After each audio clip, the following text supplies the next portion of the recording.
Sweep కార్యక్రమంలో భాగంగా ఈ రోజు ఇక్కడ మనం ఒక ర్యాలీ నిర్వహించుకొని మానవహారంగా ఏర్పడి ఓటును నిర్భయంగా నిష్పక్షపాతంగా వేస్తామని ఈ రోజు ఇప్పుడు మనం ఒక ప్రతిజ్ఞ చేయబోతున్నాం.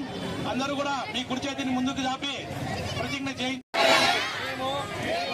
ప్రజాస్వామ్యంపై విశ్వాసంతో మన దేశ ప్రజాస్వామ్య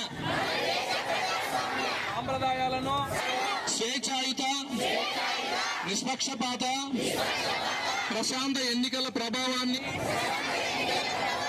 నిలబెడతామని మతం, జాతి, కులం, వర్గం, భాష లేదా ఎటువంటి ఒత్తిడులకు